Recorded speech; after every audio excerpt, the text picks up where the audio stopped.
Hello everyone and welcome back to the Common Sense Crypto channel. As with you always, this is Rich doing another video today on XRP. So I hope you're all having a wonderful day today wherever you are in this great world. We're going to talk about XRP. And we got a lot of ground to cover today.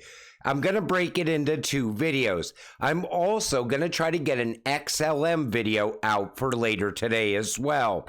So we're looking at XRP on the one-day chart, sitting here just under 61 cents. It was a red day for XRP, but we're moving in pennies. We go up a penny, we come down a penny. No real price action. We're just going sideways. And like I said, everybody expected that big settlement to happen today. And again, nothing happened. I will correct one thing out of the gates. Ripple did not actually issue XRP. Now, this has a lot of people on X talking about XRP now. Take a listen. Your company introduced XRP as a cryptocurrency. Who uses it, and why do they use it rather than one of the credit cards or a regular banking system? So first off, thanks for having me. Great to be here. Great to be with Joe. I will correct one thing right out of the gates.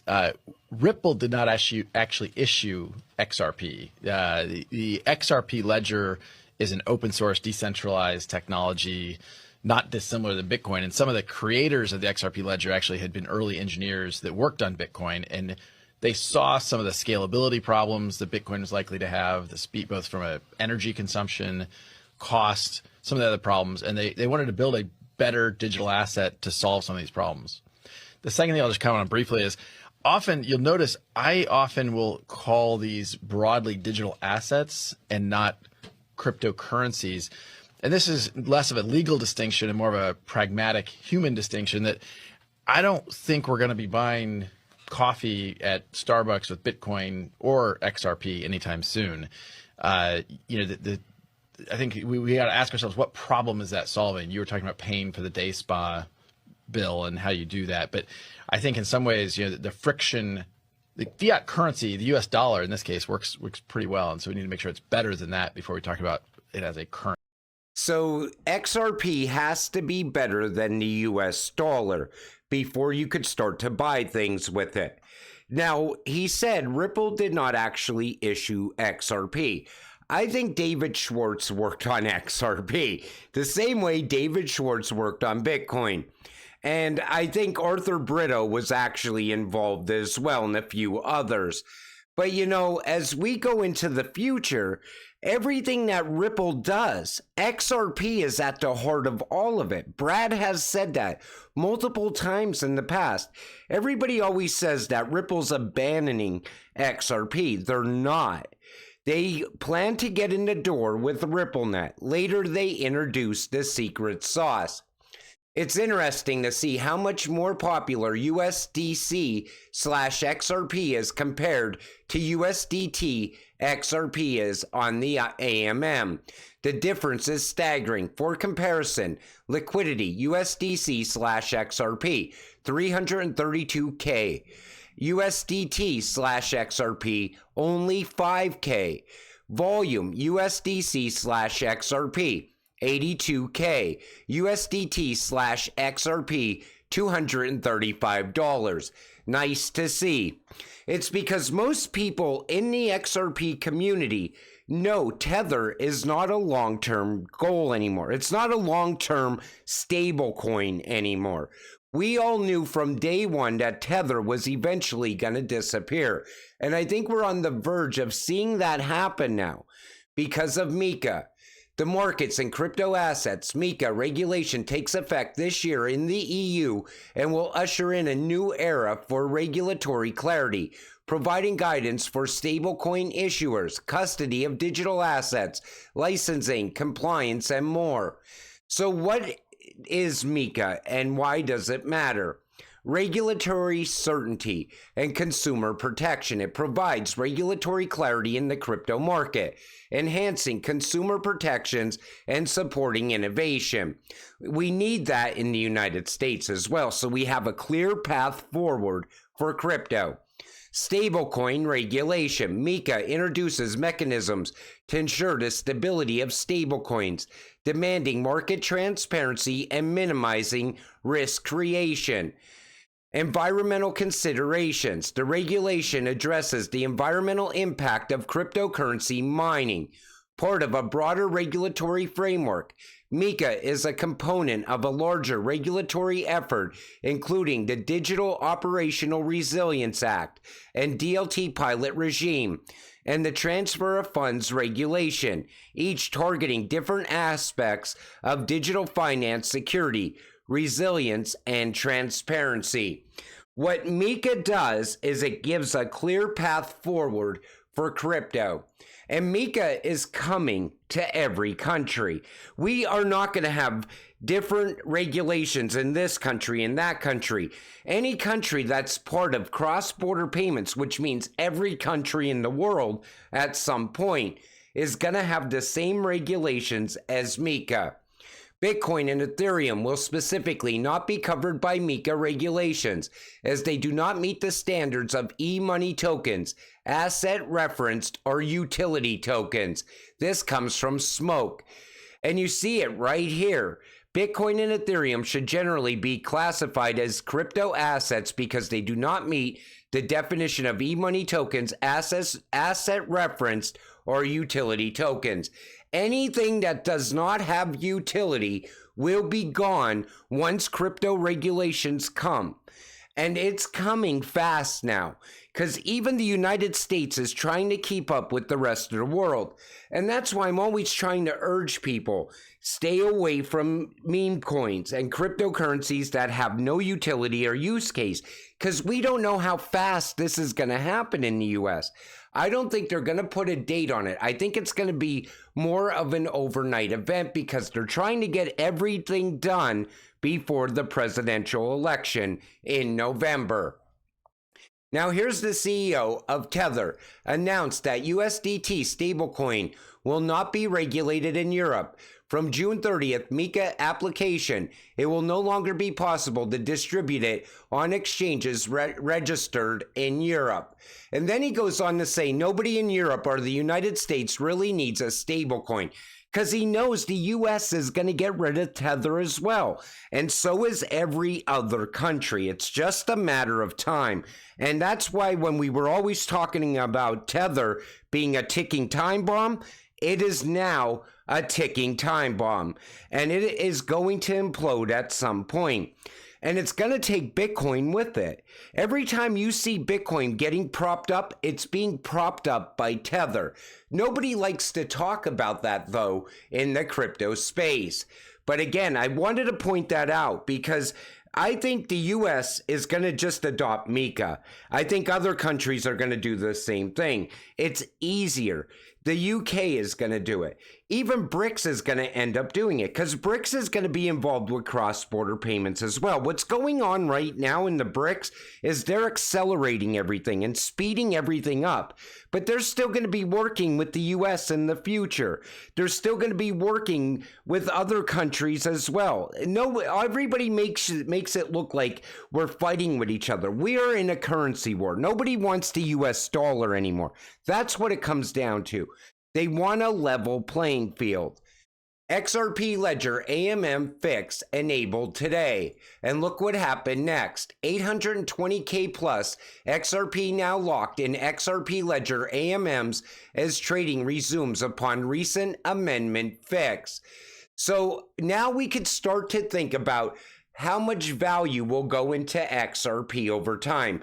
Because of the AMM. We'll start to see that value come. I think it's going to be little by little, gradual upward movement. Brad Garlinghouse wants to unite the whole crypto space. Take a listen to this. I think all boats rise. And one of the most frustrating things, and CoinDesk has certainly written about this, the tribalism in crypto is holding us all back. Like, we just got to stop it. Like, we have to, we're all the same team. I really believe that. Like, what's good for crypto is good for Ripple. In my opinion, the SEC bullies companies into settlements because they can't afford to fight. And the reason why I think this fight is so important isn't just for Ripple, it's really for the whole industry. But you know what happened when Ripple got sued by the SEC? Every single other crypto company out there, every other community inside of crypto turned their back on the XRP community. They didn't care about it because it wasn't their problem. But now that it's becoming their problem, the SEC is now a problem for ADA. It's a problem for Coinbase and other exchanges as well. Now all of a sudden, everybody wants to act like we're all in this together. And I like the fact that Brad took the higher ground. He is right. You know, everything inside of crypto you should care about, even Bitcoin and Ethereum as well. Even though we know as XRP holders that Bitcoin really has no utility or use case and Ethereum just sucks, we shouldn't want to see them fall, is what I'm saying. But I look out for retail investors, people that work a 9-to-5 job and they're not able to make ends meet, and they're dumping their money into Bitcoin because they're listening to all these Bitcoin maxis talking about how Bitcoin is the future. It's going to be part of the new financial system, and we all know better. That's why I like to point out things that are happening with Tether, because if Tether falls, Bitcoin's no longer going to be propped up the way it is now. The reason that we see Bitcoin running right now is because Tether is minting more Tether to prop it up. And most people in the crypto space understand that. But Bitcoin maxis want you to believe all the values coming from these ETFs now, which I don't even know how long the popularity around ETFs is going to last. I always said we don't even need one for XRP because XRP is going to run on its own utility and its use case. It's going to move the world's money. So I'm just going to throw this out there. Is the SEC and other U.S. government entities, CFTC, Treasury Department, etc., now requiring pay-to-play tactics with computer algorithms and fintech companies, just like they have with the major banks for years now? FTX paid to play and did not suffer any consequences until the end. FTX paid off many politicians. LBRY was put out of business because of the greediness of the SEC and the fines incurred. Ripple has paid over $200 million to fight this battle over the past 4 years. Coinbase has been accused of selling unregistered securities, and the dozen or so cryptos were pulled out of a hat with no proof. Disgusting. Now, 100% decentralized exchange, DEX Uniswap, which is computer code and community driven, is now under fire. Have a look below at the fines paid by U.S. banks over the past 24 years and compare that to what's happening today. And you see all the fines that they paid over time. Bank of America, JP Morgan, etc. I think that's what's going on with the SEC, and I think that's why Gary doesn't want to give a clear path forward for crypto, because the SEC could just go in at any moment and drag them into court, hoping to just get a settlement, hoping that they don't fight back against the SEC. The problem that they had with Ripple is Ripple chose to fight back, and it played out great for XRP holders because now we got regulatory clarity for XRP. I think Coinbase is going to win against the SEC, and I'm sure Uniswap will also win as they fight back against the SEC as well. But that's why Gary doesn't want a clear path forward. He just wants to shake down the crypto space. Breaking: Ripple will never ask you to send us XRP ever. Neither will Brad, David, Monica, Stu, or anyone from Ripple. Now, these scams are still going on. The AI generated Brad Garlinghouse telling you that he's gonna double your XRP holdings. Stop falling for the scams.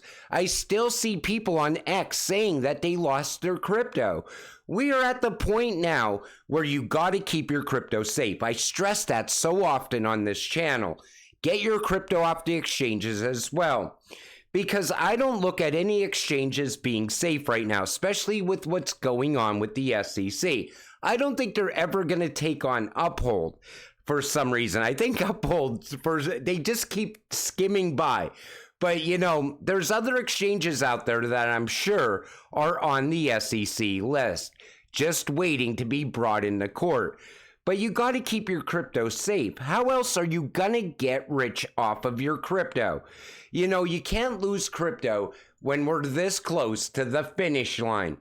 And like I always tell you, you know, you look at XRP sitting here just around 61 cents. It's hard to imagine where we're going to be by the end of this year. But it's all exciting times ahead for XRP holders. But until it happens, stay patient, stay positive, and let's get rich together. With that said, I'm going to wrap up this video. I want to thank you all for watching. I appreciate all of you. I'll see you in the next one. Have a great night.